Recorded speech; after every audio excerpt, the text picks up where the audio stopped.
Hello, homies, and welcome back to another episode of Easily Entertained with Maddy McClain. I'm your host, your dutiful pop culture Sherpa, here to guide you through the latest in pop culture from entertainment news and Hollywood to internet combos and the latest findings from my doom-scrolling adventures so you don't have to do it. Welcome back. It has been yet another whack-ass week. I mean, anytime you look at your phone, you're simply bombarded without consent by many news outlets, particularly. Also, depending on your situation, probably bombarded by the people in your life, but that's why you are here listening to me, your dearest Sherpa. Anytime I get a notification, whether it is good, bad, doesn't require any sort of emotion to be attached with it, whatever it is, I still get a little bit stressed out because it feels like another item I must at least review and take care of if needed. So safe to say, it's not that hard to stress me out, but we're doing better these days. We're trying something new where we're giving less of a make sure kids are out of the room for this one. We're giving less of a fuck these days, okay, homies? Anyways, South by Southwest is now over, but I had myself a time. I got to really take a selfie with Anderson .Paak. Turns out I've always wanted to say Anderson .Paak, just with the double A's. I don't know. For me, I always wanted to give it a little bit more emphasis when there's two of them, right? A Paak. After I said the sentence, I am a big Anderson .Paak fan, to learn that that's not really how you pronounce it. I think he does have some Thai roots, so technically I'm in the right, but no, I'm not. I've been saying his last name wrong this entire time. But that still does not take away from the sheer excitement I felt. It was a great time. I went with one of my very best friends and her fiance, and we didn't really realize what we were walking into. So that was pretty sick. It's usually when you're not trying that hard that shit works out the best. And I think that's a lesson to be learned. To be learnt.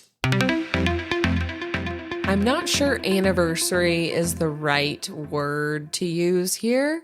But given it has been 5 years since the onset of coronavirus and it rudely announced its way into our lives, there were so many articles about the effects of the pandemic since, and there was actually a very interesting article from the New York Times about some of our biggest learnings 5 years down the road from the onset of COVID. The first one, when sports teams started playing in empty stadiums, researchers could more rigorously study why players seemed to do better at home. A variety of studies found that yes, the fans made a difference. Home teams played worse without them around. They were less likely to win at home and had poorer performances, and the effect was smaller for teams that had frequently played in front of smaller crowds before the pandemic. But there was also evidence that it wasn't just about the fans. When the NBA restarted play, the top 22 teams isolated in Orlando, Florida, allowing researchers to study the effects of jet lag. Rebounding, shooting accuracy, and wins were all higher among players who didn't have to travel across time zones. It's nothing shocking, but we've never been given the opportunity to fully study that in a more controlled way. There were so many weird things that we did that we just took to be normal and just were like, okay, because obviously nobody knew what the fuck we were doing. Also, remember the very short-lived house party app that everybody used for like 5 minutes in the beginning, where it was like one giant mass FaceTime? But then if you didn't set your little FaceTime, Zoom, house party Zoom to private, then anybody of your friends could just pop in, or not friends too, I think. Like a chat roulette could just pop in at any moment's notice and just boom, join your house party. Does anybody? That's kind of crazy. I mean, imagine you're talking shit and then Sandra pops in and she's face to face with you and Jill.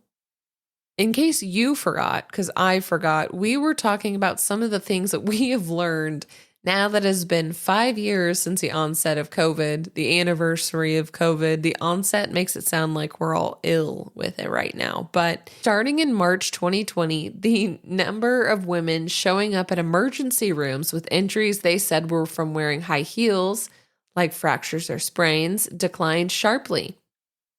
This one in particular hits home. In 2020, there were 6,300 hospital visits for high heel injuries, down from 16,000 during each of the 4 years prior, according to data analyzed by Philip Cohen, a sociologist at the University of Maryland. Now he's looking into whether injuries have increased since people have begun socializing and working in offices again, or whether the pandemic has hastened. Whatever. Or whether the pandemic has maintained the trend towards flats and sneakers. Well, folks, I will admit to you and to all those around me that I am indeed a part of this statistic. In my defense, we went from party bus to party barge, back to party bus, to this part was my own addition, a house party with some friends, then ended up in a doc in the box ER visit really quickly. So it was in fact a marathon, not a sprint, but I should have told that to my ankle. And the worst part of this whole thing, well, I haven't even told you the whole thing. So let me back up and tell you the thing. I broke my ankle real bad. It was my left ankle in 2021, and I was at one of my very best friend's engagement parties, nonetheless. But, yeah. So I had to speak for this one later on, years down the line, but it was one of my very best friend's engagement parties, and I had on these wedges that I have walked around in plenty of times.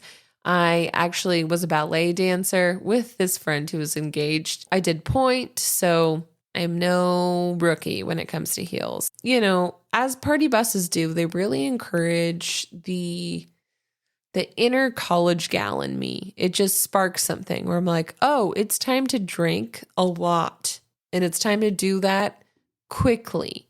So that's what I did and had a grand old time. Everyone was going back home. And that's when I should have called it an evening. But no, that's not what I did, because I am a trooper. And if there's anything I know what to do, it is how to commit to a good time. So I committed in the name of my bestie who just got engaged, and I was simply celebrating, okay, and decided to join some of my friends to go to a house party after we got back. So I did that. All of my appendages were intact at that moment. Time to go home, called the Uber, and I'm making my way outside, just basically down the side of a curb to get to the Uber. And as soon as one of my ankles made it down to the ground, the other kind of fell, and I completely ate shit.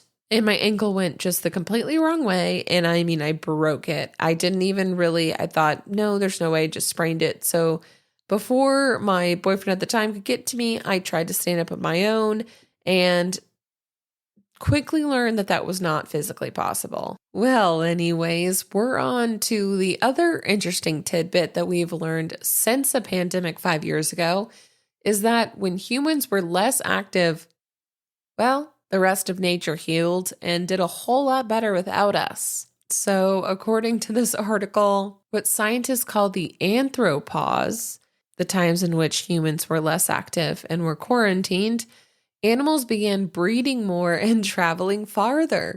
Dolphins whistled longer, birds changed their songs, sea turtles laid more eggs. But the anthropause also revealed the ways in which animals have adapted to people, and humans' disappearance disturbed delicate balances. In some places, predators or invasive species arrived. Urban wildlife that had become accustomed to coexisting with humans, like crows or raccoons, retreated. It revealed the ways in which humans both threaten and protect the natural world, scientists said. And then you have your not so surprising, quote, discoveries, like big businesses kept making money without forcing employees to work in an office 8+ hours a day. Imagine that. And remote learning actually took a toll on students' education and ultimately their test scores, but also showed, as in previous studies at the same time, that high schools that start later in the day are associated with improved concentration, behavior, attendance, learning, and mental health. Something we also learned that's not all that surprising is that women took on more in the household and got prescribed more anxiety meds and antidepressants, perhaps slid us right back into that good old gender workplace gap. If you're interested in hearing about any more of these post-pandemic discoveries, you can check out the New York Times article that I am reading from, which is listed in the show notes, among other links like the ability to send us a text. So I would absolutely love to hear from each and every one of you. Go ahead, send us a text. If you click that link, you'll be prompted to type whatever the hell you want into that text box, and we will receive it directly. There was a particular American influencer from the lovely state of Montana on Instagram that caused the entire country of Australia, during a divisive election, mind you, to bond together over their collective disgust. So this American influencer, she spots a mom and baby wombat on the side of the road and proceeds to film her running over to grab the little adorable baby wombat from the mother as it's squealing for its mom and runs away with the baby, films holding it. She's like, oh my gosh, the mom's pissed. You see the mom wombat come zoom in, as I guess as a wombat does, right? We all know that. As the wombat zooms in, and it was very sad. We do see that the influencer puts the baby back down, they get in their car and they drive away. Look, we don't need any more silliness to be brought our way. We don't need to be demonstrating any more silly behavior, Americans, when we're abroad, all right? We really do not help ourselves out there abroad, especially in these days. I mean, yeah, so I'm imagining, I read this article. It's funnier when you imagine the Prime Minister's response in an Australian accent. He suggested that she try the same with a crocodile and see how that goes. To take a baby wombat from its mother and clearly causing distress from the mother is just an outrage, Mr. Albanese said. The indignation was bipartisan. Asked about the video by a reporter, the opposition leader, Peter Dutton, called it, quote, a cruel act. So everybody could agree on that. The Wombat Protection Society of Australia denounced the video. And that woman, you best believe she put all her socials on private after that. In the same tune of Americans making absolute jabronis of themselves on the global stage, please welcome Billy McFarland. Yay! 3 weeks ago, Billy McFarland and Fyre Fest made the most official of official announcements on Instagram, announcing the second, or rather, I don't even know if we can call it the second when the first was a complete and utter failure, but they announced Fyre Fest 2, and all of the information that they could provide for us, like real, actual, detailed information, is they do have a date. It's planned for this May 30th through June 2nd in Isla Mujeres. However, the government itself of Isla Mujeres has released an official statement saying, we have no knowledge of this event nor contact with any person or company about it, Edgar Gasca from the Tourism Directorate of Isla Mujeres told The Guardian. Quote, for us, this is an event that does not exist. Now, Fyre Festival was the scam of a fest put on by Billy McFarland, who ended up getting convicted on 2 counts of wire fraud for it and spent 4 years in jail and still has $27 million to repay. However, clearly he's learned absolute diddly shit because he is coming back with a vengeance with Fyre Fest 2. He says, however, though, don't get it twisted. It's definitely not about him. It's about getting it right this go around, or righting the wrongs of the past. A quick refresher of what exactly happened. Well, Billy McFarland, along with Ja Rule and a host of other advertised major celebrities and artists, announced this super bougie fest that was for pretty much the rich and famous, including yachts and helicopters and all of this crazy stuff. People ate it up and sure enough, bought the tickets. And when they showed up to the festival, it was nothing like that. Instead, it was a natural disaster trauma site with hundreds of FEMA tents and probably expired nasty ass white bread and a slice of American cheese. And that was the luxury experience that they came to the island with in Exuma in the Bahamas. All of that was a complete disaster turned into an actual natural disaster. Well, I guess unnatural disaster here. And everybody was pissed off and lost a shitload of money. No big names showed up. There's 2 documentaries about it. So both of them are good. And I did watch both of them like pretty much back to back. So you can't go wrong in choosing. One is on Hulu and one is on Netflix. After taking to Instagram to announce Fyre Fest's unrequested return, Billy McFarland went on the Today Show and said, Fyre 2 is real. My dream is finally becoming a reality. He also said that, quote, artists, athletes, and other performers are on board and scheduled for Fyre 2, though no lineup has been released on its website or on social media. Quote, my partners and I have remained in communication with local and state governments to ensure full compliance and a successful event that benefits the local economy, shares the beauty of the Mexican Caribbean with the world, and helps make right for all the wrongs, he said. According to a post shared by festival organizers, Fyre Festival 2 is produced by Lost Nights, a premier live event producer with nearly 20 years of experience. So I took it upon myself to do a little digging, and their website is real, although let it be known that it is with a .mx URL. So I don't know, maybe this is avoiding any sort of legal loopholes that he may be working through in the US, given he does still owe like a shitload of money. But don't worry, one of my favorite details is that part of the money made from the cost of tickets, 500,000 of it to be exact, will go to his restitution. So now I have to say, the website is pretty sick. So that adds this odd layer of scammy legitimacy to it, but anyone can make a good website. So, okay, don't worry. I have found the details of the tickets because I know you all are itching to pull out your credit cards. The first level, we have Ignite for the low price of $1,400, which does include access to the festival grounds on Isla Mujeres and the water stage. Apparently there's a water stage.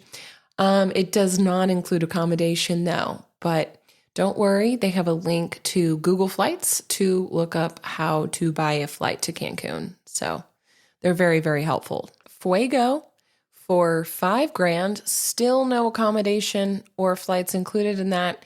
All I can see is you're more VIP, you're more Fuego. Then we have the Phoenix, which is artist access, I suppose, for the low price of $25,000. So I suppose here still, accommodation is included for $25,000. So don't worry, that's a real steal. Says accommodations coming soon in a circular pattern. So that seems legit. But don't worry, if you really want to show how big your old ding dong is, you can get the Prometheus package, okay, for, drumroll please, $1.1 million.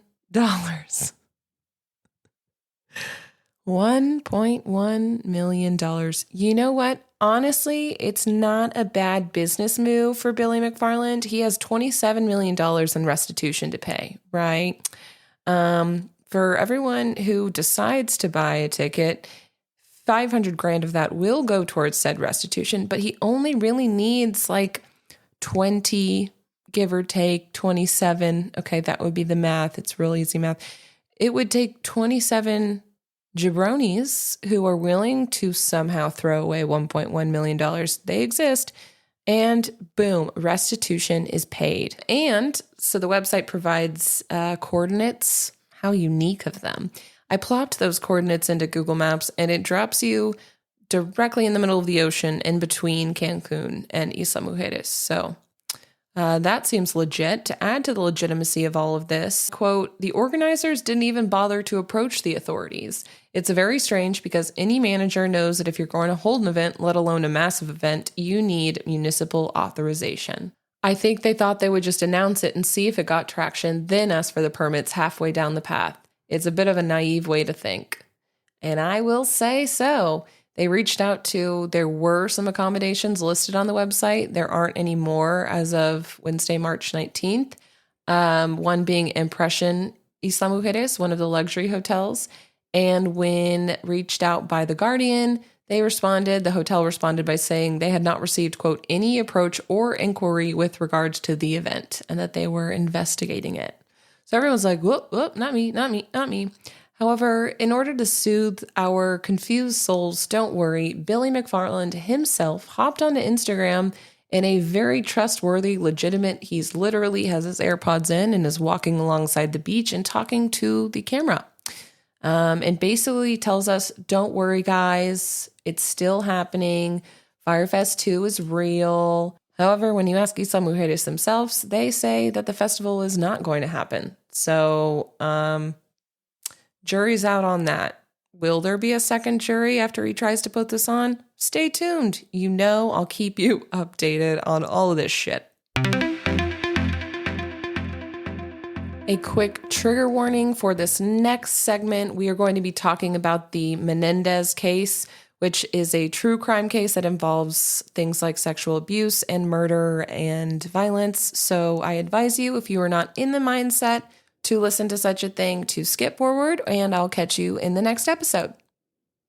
You may have seen the names Lyle and Erik Menendez across your screens or in the TV lately, as their case has resurfaced yet again.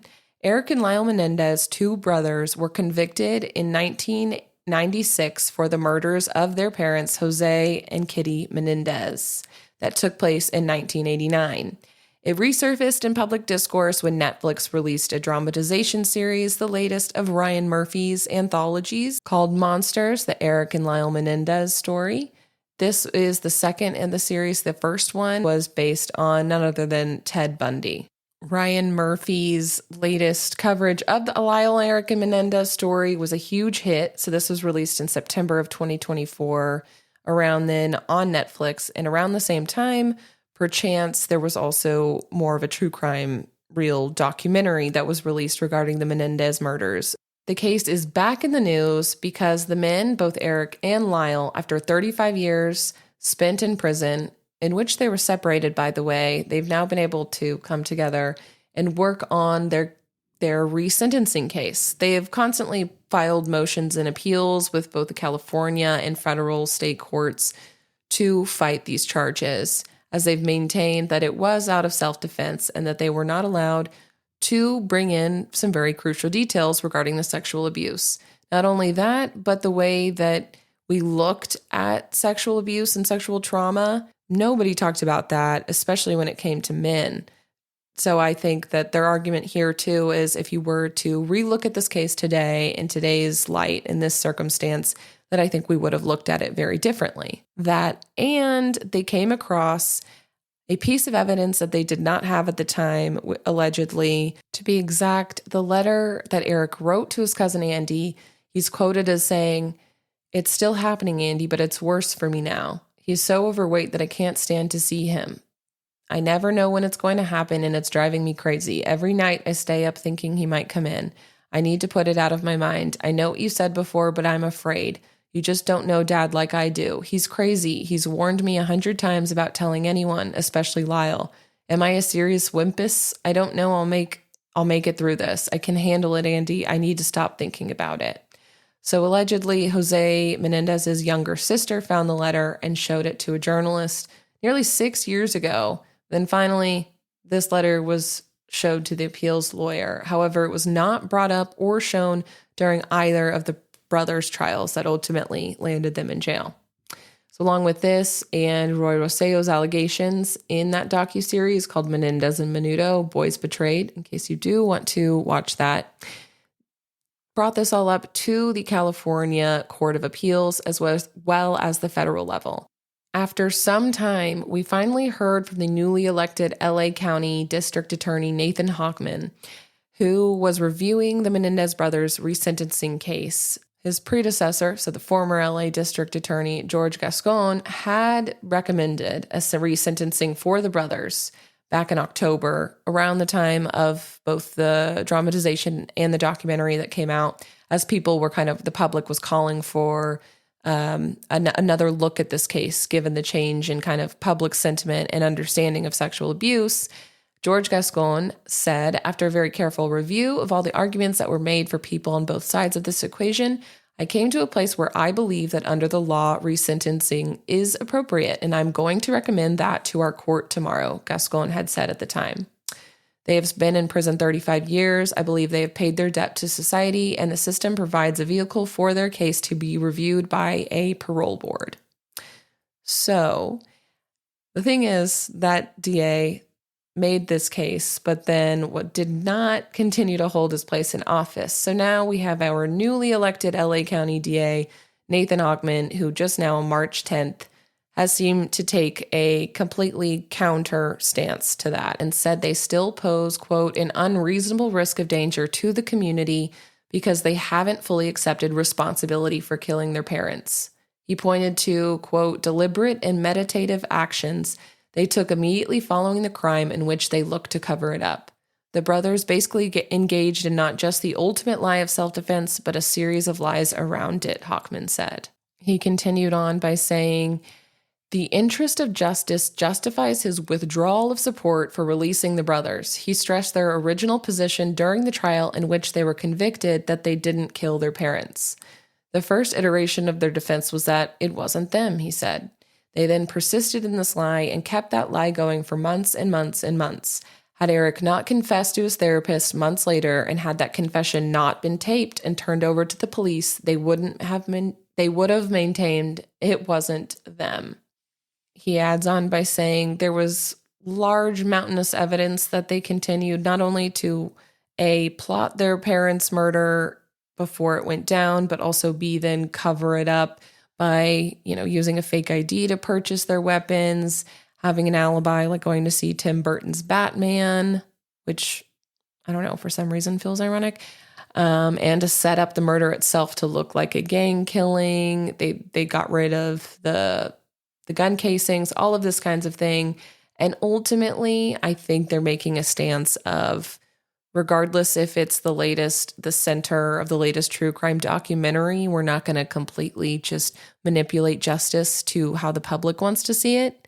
And I totally get that stance. I think true crime as an entertainment topic is, again, very tricky. And I think that people are doing their best to, A, respect the people, the real people that are involved, and B, make sure that they're walking an ethical line.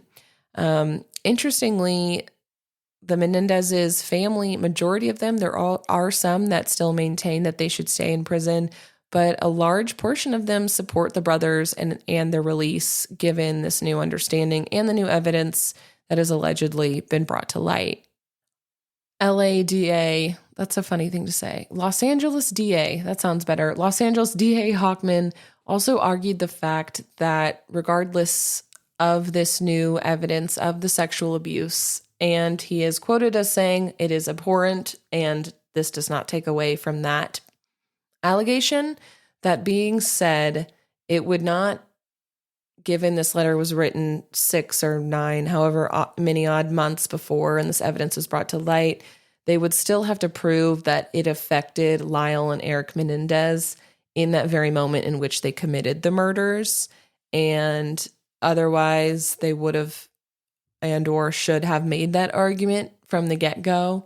and that it doesn't support their self-defense argument. So, and he's saying it's basically two separate things, but that's not completely, hope is not all lost for the Menendez brothers. If you are hoping for their justice, the Justice for Erik and Lyle Coalition, founded by relatives of the brothers, responded to Hochman's comments by saying abuse does not exist in a vacuum. To say it played no role in Erik and Lyle's action is to ignore decades of psychological research and basic human understanding. But as it stands now, it basically sits in Governor Gavin Newsom's hands. Newsom has said that he is continuing to look into everything, 50,000 pages of transcripts and evidence, as well as taking into account the DA's opinions in order to determine if he will move this case forward to be considered for clemency. Lyle and Erik wouldn't be resentenced down to something like manslaughter. It would still be first-degree murder. However, it would then come with a possibility for parole, and given